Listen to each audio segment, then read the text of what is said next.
देखिए अब good morning students, 35वीं video है हमारी।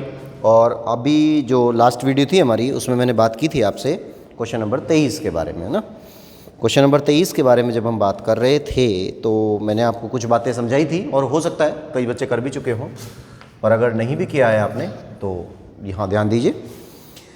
एक व्यक्ति जहाज के डेक पर, है ना, जहाज का डेक मैंने समझाया था ना आपको, जहाज का डेक क्या होता है। ये भाषा ज़रूर हमें आनी चाहिए। अगर ये भाषा ही हमारे समझ में नहीं आ रही है तो हम कई बार सवालों को नहीं कर पाते। अब मैं यहाँ चित्र का प्रयोग थोड़ा सा इसीलिए कर देता हूँ कि आपको ये चीज़ें समझ में आ जाएं। जैसे ये जहाज़ जा रहा है कोई, और आपने देखा होगा, पिक्चरों में तो देखा ही होगा। हमारे यहाँ तो खैर ऐसा सौभाग्य नहीं है, आसपास कोई समुद्र ही नहीं है कि हम जहाज़ के डेक को देख पाएँ।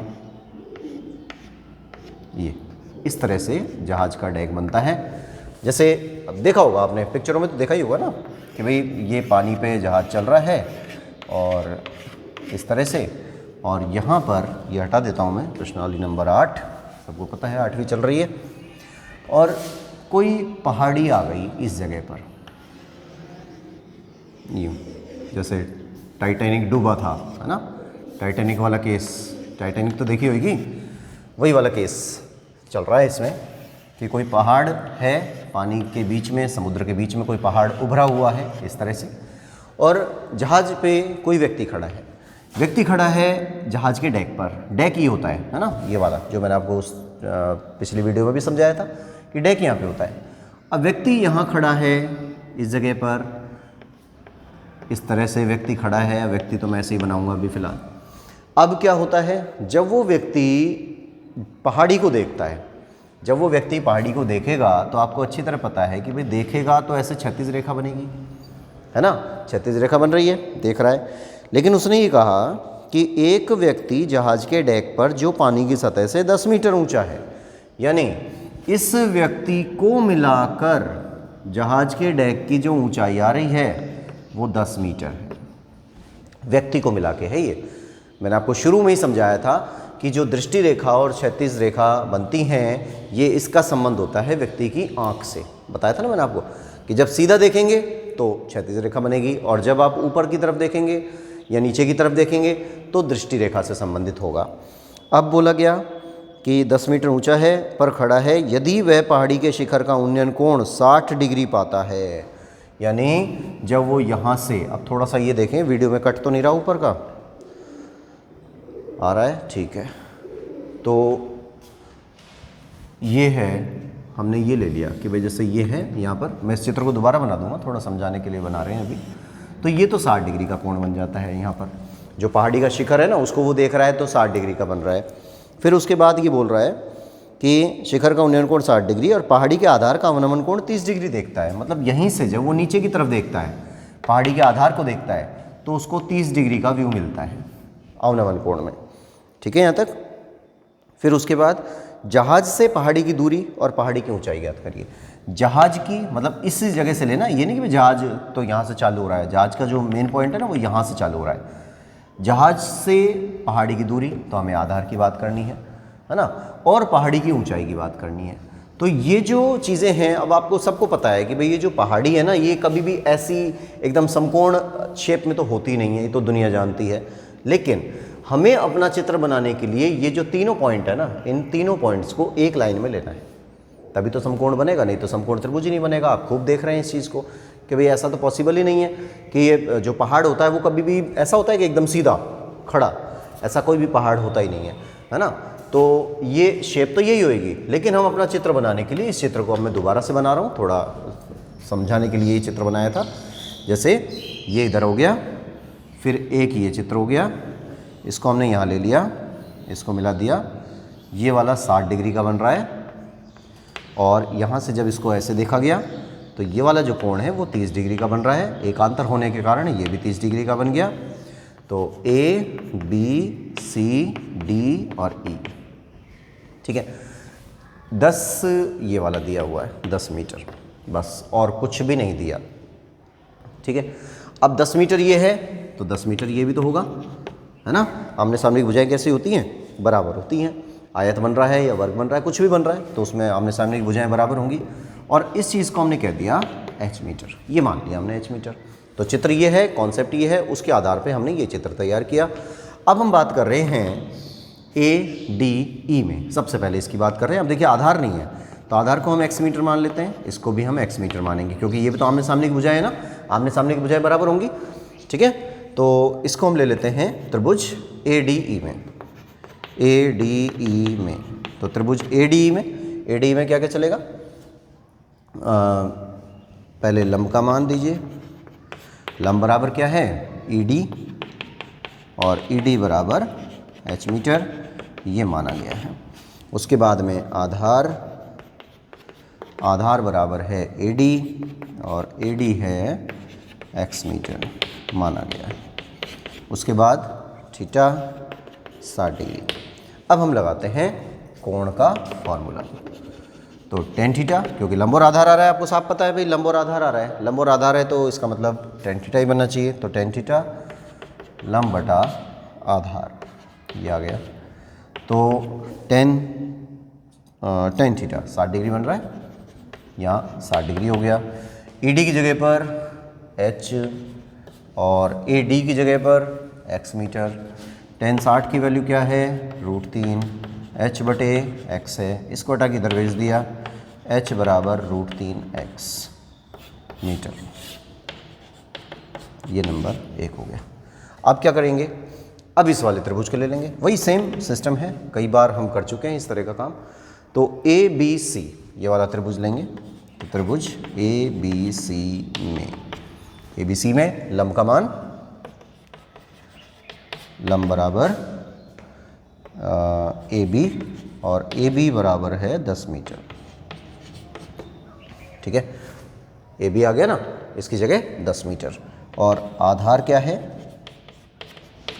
आधार देखिए बी सी, और ये है एक्स मीटर, ये तो दिया हुआ है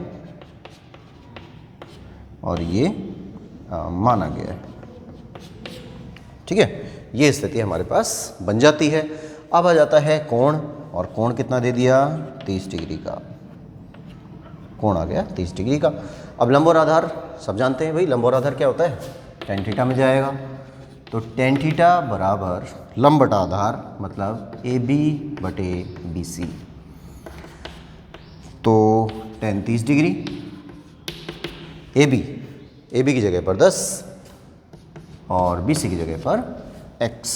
ठीक है, टेन 30 का मान 1/√3, 10 बटा x हो गया, पक्षांतरण कर दिया, x इधर आ जाएगा, √3 इधर चला गया, तो x बराबर 10√3 मीटर। ठीक, ये मान हमारे पास आ गया। अब 2 क्वेश्चंस हैं इसके अंदर। सबसे पहला क्वेश्चन तो ये था कि भाई जहाज की पहाड़ी से दूरी निकालिए, मतलब आधार की बात कर रहा है। तो आधार तो सीधा सीधा आ गया, x का मान आ गया 10√3। इस चीज़ को आप ये भी तो लिख सकते हैं, थोड़ा सा और आगे बढ़ाएं कि √3 का मान कितना होता है? 1.732, 10 से गुणा कर दिया, जब 10 से इसका गुणा कर देंगे तो x बराबर 17.32 मीटर आएगा। बोलिए आएगा कि नहीं आएगा? हो गया। तो जहाज की पहाड़ी से दूरी कितनी हो गई? 17.32 मीटर। एक कंडीशन तो ये आ गई, हमारा एक आंसर आ गया। उसके बाद पूछा गया है कि पहाड़ी की ऊंचाई ज्ञात करिए। पहाड़ी की ऊंचाई मतलब यहाँ से लेकर यहाँ तक EC का मान निकालना है। तो 10 मीटर तो यही, H का मान और जोड़ देना है। अब H का मान डायरेक्ट नहीं है, H का मान आ रहा है √3x, है ना। तो पहले तो हम x का मान रखेंगे, तब हमारा ये क्वेश्चन पूरा सॉल्व होगा। तो एक आंसर तो यही हो गया। इसको चलिए लास्ट में मैं एक बार शो करूँगा। तो अभी आप इसको लिखिए, फिर मैं मिटाता हूँ ये वाला पोर्शन, फिर इसको हम रखते हैं यहाँ। लिखिए एक बार।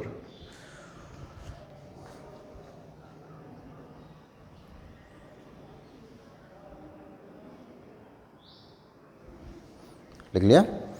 इसके बाद देखिए इसको मिटा देते हैं। अभी जिनकी ज़रूरत पड़ रही है ना, मैं उनको छोड़ रहा हूँ। अभी जैसे इसकी ज़रूरत पड़ेगी हमको, तो पहले हम यहीं पे लिख लेते हैं, पूरा नहीं मिटा रहा हूँ अभी इसीलिए। तो यहाँ से शुरुआत करते हैं कि आपको समीकरण 1 में पहले तो हमें h का मान निकालेंगे। तो समीकरण 1 में इसको नंबर 2 डाल दीजिए। समीकरण 1 में समीकरण 2 से x का मान रखने पर, ठीक है, मान रख दिया।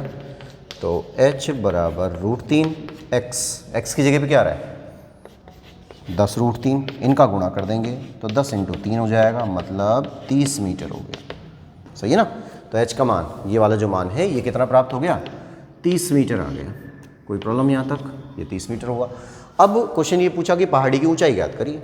तो 10 मीटर तो ये है ही, व्यक्ति खड़ा है जहाँ पर, है ना, तो उसके ठीक सामने भी वही 10 मीटर रहेगा। फिर उसके बाद 30 मीटर और ऊपर चलेगा, 30 मीटर और ऊपर चलेगा, तो पहाड़ी की कुल ऊंचाई कितनी हो गई, यहाँ लिख देंगे पहाड़ी की कुल ऊंचाई बराबर कितनी, 10 और 30, तो 10 + 30 बराबर 40 मीटर, ठीक है। और जहाज की पहाड़ी से दूरी, जहाज की पहाड़ी से दूरी बराबर कितनी, वहाँ पे निकाला है ना हमने 17.32 मीटर। तो दो आंसर हो गए, एक तो ये वाला आंसर हो गया और एक ये आंसर हो गया, ठीक है। तो ये आपका क्वेश्चन नंबर 23 है और वो कंप्लीट है। अब आप इसको नोट करिए और उसके बाद हम आते हैं अपने नेक्स्ट क्वेश्चन पर, क्वेश्चन नंबर 24 पर। तो आप ये देख रहे हैं कि भाई ये कठिन नहीं है, इस चीज़ को हम ये नहीं कह सकते कि भाई ये बहुत ज़्यादा कठिन चल रहा है या कुछ ऐसा है, कठिन नहीं बोला जाएगा इसको, है ना। थोड़ा कॉन्सेप्ट पर आधारित है, ये सभी बच्चे जानते ही हैं। लिख लिया आपने, मिटा रहा हूँ अब।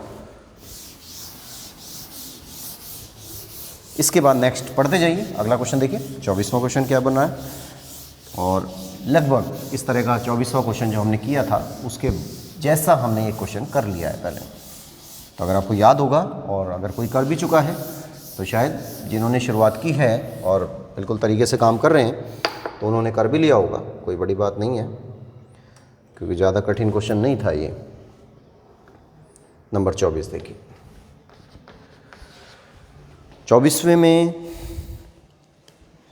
एक 12 मीटर ऊंचा पेड़ तेज हवा से इस प्रकार टूट जाता है। 12 मीटर ऊंचा पेड़, तो ये कॉन्सेप्ट मैं पहले बता चुका हूँ आपको। एक पेड़ बनाया, 12 मीटर ऊंचा पेड़ है टोटल, है ना, 12 मीटर का है, कुल 12 मीटर का है वो, और तेज हवा से इस प्रकार टूट जाता है कि उसका शीर्ष ज़मीन को छूने लग जाता है और ज़मीन के साथ 60 डिग्री का कोण बनाता है। ज्ञात कीजिए कि तेज हवा से पेड़ ज़मीन से कितनी ऊंचाई से टूटा है। टॉपिक वही है, लेकिन जो उसको क्वेश्चन बनाने का जो तरीका उसने चेंज कर दिया। जैसे ये मान लेते हैं कि भाई पेड़ इतना ऊंचा था टोटल, और वो जो ये पेड़ था वो 12 मीटर का था, ठीक है, टूट गया बीच में से, यहाँ से टूट गया। जैसे ही पेड़ टूटेगा, टूट के नीचे गिरेगा, ऐसे ही तो गिरेगा नीचे की तरफ, तो जैसे ही ये पेड़ यूँ घूम के ऐसे गिरा, इधर आ गया, ठीक है, ये गिर गया यहाँ पर, और ज़मीन के सिर, जो उसका सिरा है वो ज़मीन को छूने लग जाता है और कितने डिग्री का कोण बनाता है, 60 डिग्री का कोण बनाता है। ये 60 डिग्री का कोण बन गया ज़मीन के साथ। फिर उसके बाद में ज़मीन हवा से, तेज हवा से कितनी ऊंचाई से टूटा, मतलब ये ज्ञात करना है ये वाला। तो कुल कितना है 12, है ना। इसको हम मान लेते हैं h, इस वाले को h मान लेते हैं, तो ये शेष क्या बच गया 12 - h। भाई टोटल कितना है, यहाँ से यहाँ तक टोटल कितना था 12 था, ठीक है। हमने ये ऊंचाई मान ली h मान लिया, तो शेष क्या बच गया फिर 12 - h, ठीक है। ये आधार, इसका जो लंब है वो इस प्रकार से दो भागों में टूट जाता है। अब उसके बाद में इस तरह का जो क्वेश्चन हमसे पूछा गया, अब आपसे क्वेश्चन ये है कि भाई कितनी ऊंचाई से टूटा, मतलब ये वाला h का मान निकालना है हमको। अब एक चीज़ और गौर करिए कि ये जो 12 - h आ रहा है ना, ये वाला 12 - h, यही पोर्शन तो गिरा है ऐसे, पहले सीधा था अब ऐसे गिर गया, तो ये जो 12 - h इस टाइम पर कहाँ पे है, यहाँ पर आ रहा है, ऐसे ही हो रहा है ना भाई, 12 - h यहीं पर तो आ रहा है, ठीक। अब और कुछ हमें दिया ही नहीं है ना, ना कोई ऊंचाई है ना कुछ और है, दूरी वूरी कुछ नहीं है। तो अब कॉन्सेप्ट यही वाला है, केवल A, B और C। तो इस त्रिभुज के बारे में बात करते हैं। h का मान आपको निकालना है, तो हमारे पास लंब का मान आ गया, किसी भी रूप में आया चाहे, ये तो 12 मीटर टोटल है। अब h का मान आ गया, मतलब ये इसको कह देंगे हम लंब का मान आ गया हमारे पास, और कर्ण का मान आ गया, है ना। ये वाली दूरी है, ध्यान से देखिएगा। टोटल 12 था, 12 में से इसको हमने h मान लिया, तो शेष क्या बच गया 12 माइनस एच, और ये 12 माइनस एच यूँ गिर जाएगा, 12 माइनस एच गिर जाएगा तो क्या बच जाएगा 12 माइनस एच, यहाँ पर ये वाला आ जाएगा कर्ण। अब इसी कॉन्सेप्ट को हम लिख रहे हैं कि त्रिभुज ABC में, त्रिभुज ABC में लंब का मान AB, और AB कितना है h मीटर, क्या किया है माना है, और कर्ण है, इसमें कर्ण है AC का मान है 12 माइनस h मीटर, ये भी माना गया है। उसके बाद बस कोण आ गया 60 डिग्री का। तो लंब और कर्ण क्या होता है, किस में आता है, देखिए वही कॉन्सेप्ट आया है। मैं बार बार क्या बोल रहा था कि tan थीटा का प्रयोग होगा, बात सही है, tan थीटा का प्रयोग ज़्यादा से ज़्यादा होगा, लेकिन मैंने 95% ही तो बोला था।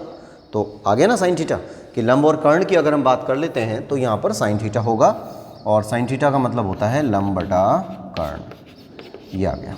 ठीक है, अब इसमें मान रख दीजिए, तो sin 60 डिग्री बराबर AB की जगह पर h और AC की जगह पर 12 माइनस h। अब जो sin 60 होता है, sin 60 की वैल्यू कितनी हो जाती है, sin 60 की वैल्यू हो जाती है √3/2 h बटे में 12 माइनस h। हमें h की वैल्यू निकालनी है, पक्षांतरण करिए, तो यहाँ से आ जाता है 12 माइनस h को इधर भेज दिया और 2 को इधर भेज दिया, तो √3 12 माइनस h और बराबर 2 को इधर भेज दिया, तो ये 2h हो गया। √3 को अंदर गुणा कर देते हैं, तो 12√3 और इसको इधर गुणा कर दिया, तो h√3 बराबर 2h। सही है, h वालों को सबको एक तरफ कर दीजिए, तो 12√3 बराबर 2h और प्लस h√3, h को कॉमन निकाल लिया, तो 12√3 बराबर h और 2 प्लस √3, 2 प्लस √3 को इधर भेज दिया, तो h बराबर 12√3 बटे 2 प्लस √3। अब देखिए इसको यहाँ पर नहीं छोड़ना है, रीज़न मैं बता चुका हूँ, पिछले एक सवाल में हमारे पास आया था ऐसे ही, √3 + 1 है ना, लास्ट में नीचे आ रहा था, तो हमने उसको वहाँ नहीं छोड़ा था। क्यों नहीं छोड़ा था, क्योंकि ये जो पार्ट होता है इसमें कभी भी √3 को नीचे नहीं लेते हैं। ठीक है, √3 कभी भी नीचे नहीं आना चाहिए, तो हम इस √3 को हटाने का प्रयास करते हैं। कैसे हटाते हैं, इसका परिमेयीकरण करते हैं। क्या कर देते हैं, इसका परिमेयीकरण। परिमेयीकरण क्या होता है, रेशनलाइजेशन बोल देते हैं इसको, कि भाई ये जो 2 प्लस √3 है, इस 2 प्लस √3 को विपरीत चिन्हों से गुणा भाग कर देना है। जैसे 2 प्लस √3 आ रहा है, तो इसको आप 2 माइनस √3 से गुणा भाग कर देंगे। ठीक है, अब इनका गुणा कर दीजिए, तो h बराबर 12√3 है, इसका 2 माइनस √3 से गुणा करेंगे। अब ये a प्लस बी और a माइनस बी बन रहा है, a प्लस बी और a minus B, a plus B और a माइनस बी क्या होता है, a square minus b square. तो a स्क्वायर की जगह पर 2 का स्क्वायर, b स्क्वायर की जगह पर √3 का स्क्वायर। वैल्यू क्या मिलेगी हमको, h बराबर 12√3 को 2 से गुणा किया 24√3, फिर 12√3 को √3 से गुणा कर रहे हैं, तो 12 तो है ही, √3 का √3 से गुणा हो जाएगा, तो √3 से गुणा हो गया तो 3 आ गया, और बटे में ये तो हो गया 4, ये हो गया 3, तो 4 माइनस 3 करेंगे, है ना, 1 आएगा। अब इनको हल कर दीजिए, तो ये हो जाता है 24 12√3। कैलकुलेट ही करना पड़ेगा, कुछ नहीं है शॉर्टकट। तो 24 × 3 करेंगे, 24 × √3, तो इसको करके ही देख लीजिए एक बार कि 24 को हम 1.732 से कैलकुलेट करते हैं। तो 24 को मैं इधर लिख लेता हूँ, 4 दूनी 8 हो गया, 4 तिया 12 हो गया, हासिल 1 हो गई, 4 7 28 और 1 29, 4 एकम 4 और 2 6, फिर 2 से कर दिया, ये 4 6 17 दूनी 34 हो गए, फिर 3 ये 8 हो गया, 2 4 6 हो गया, ये 15 हो गया, 10 और 1 11 हो गया, और ये हो गया 4, 3 के बाद पॉइंट लगा दिया, तो 41.568 कह सकते हैं इसको। तो 41 पॉइंट, अब देखिए इसको मैं ऐसे ही ले लेता हूँ, 8 हटाएंगे यहाँ से तो ये एक अंक बढ़ जाएगा, है ना, 41, 8 हटा देंगे तो यहाँ पे एक अंक बढ़ेगा, तो 41.57 लिख देता हूँ उसमें, 41.57, और 12 तिया 36, तो -36। अब 41.57 में से 36 को घटा देना है। अब देखिए 7 हो गया, 5 हो गया और यहाँ से 11 में से 5 गए तो 6 गए तो 5 बच गए। तो यहाँ जाता है h बराबर 5.57 मीटर। ठीक है, ये कैलकुलेट हमारे पास हुआ। तो कितनी ऊंचाई से टूटा? 5.57। ठीक है, अब इसको अगर हम यहाँ से पूरा लेके चलेंगे ना, यहाँ पूरा लेके चलेंगे तो ये पॉइंटों में आएगा। ये थोड़ा सा एक पॉइंट और आगे बढ़ जाता है तो उससे कोई फ़र्क नहीं पड़ता। तो ये आपका क्वेश्चन नंबर 24 कंप्लीट होता है। इसको नोट करिए।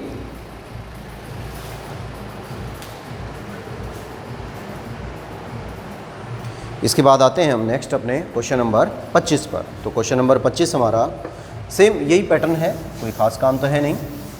अब देखिए इसमें क्वेश्चन नंबर 25 की बात करते हैं।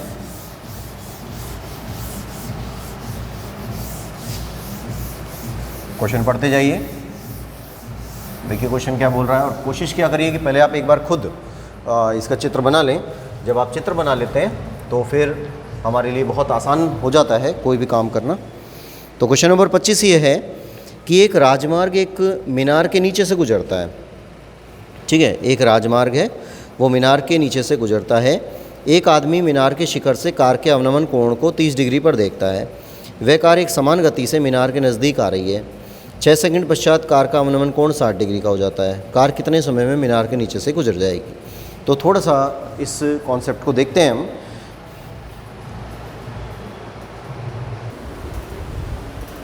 देखिए क्वेश्चन नंबर 25 को आपने पढ़ लिया होगा। एक राजमार्ग एक मीनार के नीचे से गुजरता है। एक राजमार्ग है, मीनार के नीचे से गुजरता है। तो ये तो मीनार हो गई, है ना। मीनार के नीचे कोई गैप होगा, कोई पुल टाइप में बना रखा होगा, उसके नीचे से एक राजमार्ग जा रहा है, कोई रोड है। अब कोई राजमार्ग गुजरता है। एक आदमी मीनार के शिखर से कार के अवनमन कोण को 30 डिग्री पर देखता है। यहाँ पर कोई व्यक्ति है ऊपर की तरफ, यहाँ से उसने कोई कार जा रही है, यहाँ देखा तो भाई 30 डिग्री का कोण बनता है, अवनमन कोण 30 डिग्री का बनता है। फिर वह कार समान गति से मीनार के नज़दीक आ रही है। 6 सेकंड के पश्चात कार का अवनमन कोण 60 डिग्री हो जाता है। 6 सेकंड के पश्चात यहाँ आ जाती है कार और 6 सेकंड हुए हैं उसको। जब वो यहाँ से इस कार को देखता है तो 60 डिग्री का अवनमन कोण पाता है। ठीक है, कार कितने समय में मीनार के नीचे से गुजर जाएगी? मतलब यहाँ पर कार यहाँ पे कितने टाइम में पहुँच जाएगी, ये निकालना है। तो ए है, बी है, सी है और डी है। थोड़ा सा कॉन्सेप्ट चेंज हुआ, बाकी सब कुछ सेम है और अपने आप का ये अकेला सवाल है। तो देखिए आप सेकंड लेके चल रहा है ना, और दूरी है ये सी और डी की। जब हम बात करेंगे तो या हम बी और डी की बात करेंगे या बी सी की बात करेंगे तो वो दूरी है भाई, बी और सी के बीच की दूरी हो गई ना ये। तो दूरी को आप सेकंड में नहीं नाप सकते। ठीक है, दूरी को आप सेकंड में नहीं नाप सकते, ये तो समय की इकाई होती है ना। अब जब ये समय की इकाई है तो हमें कुछ मानना पड़ेगा। हम ये मान लेते हैं कि माना कार की चाल, कार की चाल x मीटर प्रति सेकंड है, यानी कार 1 सेकंड में x मीटर चलती है। ठीक है, तो 6 सेकंड में कितना चलेगी? अगर कार 1 सेकंड में x मीटर की दूरी तय करती है तो 6 सेकंड में कितने दूरी तय करेगी? x मीटर पर सेकंड है।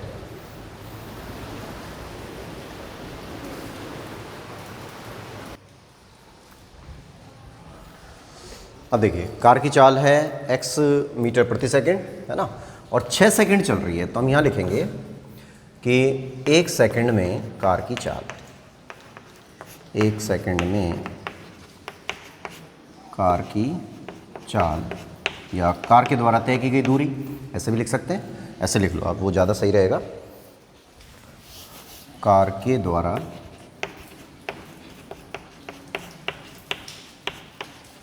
तय की गई दूरी कितनी हो जाएगी?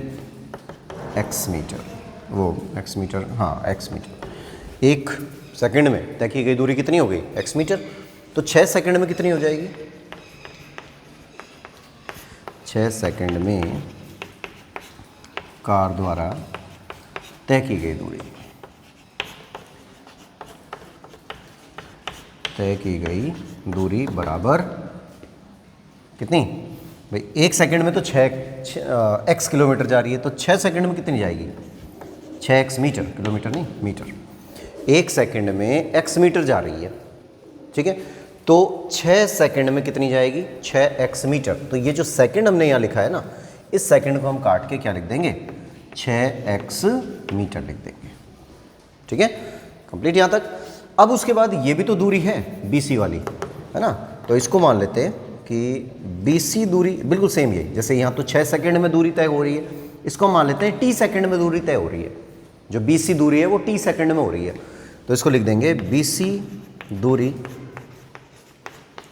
तय करने में, BC दूरी ऐसे लिखिए, BC दूरी नहीं, T सेकंड में, BC दूरी तय करने में लगा समय, ऐसे लिखेंगे पहले T, माना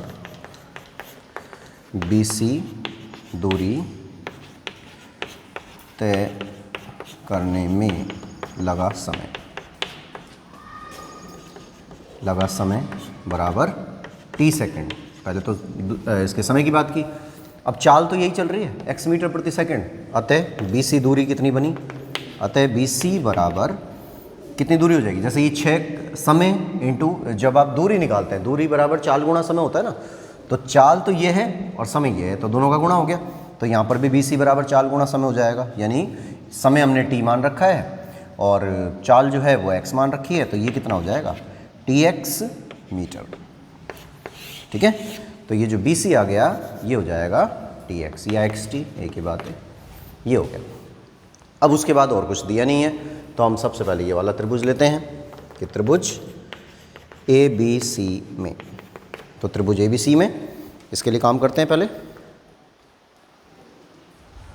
त्रिभुज ABC में देखिए क्या कंडीशन आती है, लंब का मान, लंब बराबर AB और AB बराबर h मीटर, ये माना गया है। फिर आधार है BC और BC को लिख देंगे xt मीटर, ये भी माना गया है। और थीटा बराबर कितना, 60 डिग्री, है ना। फिर टेन थीटा का फॉर्मूला लगा देते हैं कि टेन थीटा बराबर AB बटे BC, इसमें मान रख दीजिए, तो tan theta 60 degree, ten 60 degree बराबर h बटा xt, इसमें मान रख दो h बटा xt। तो क्या मान आता है,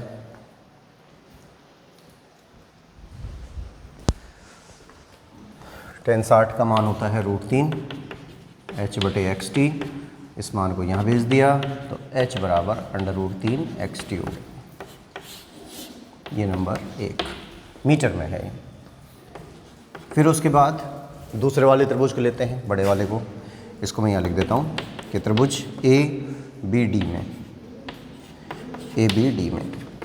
ABD में AB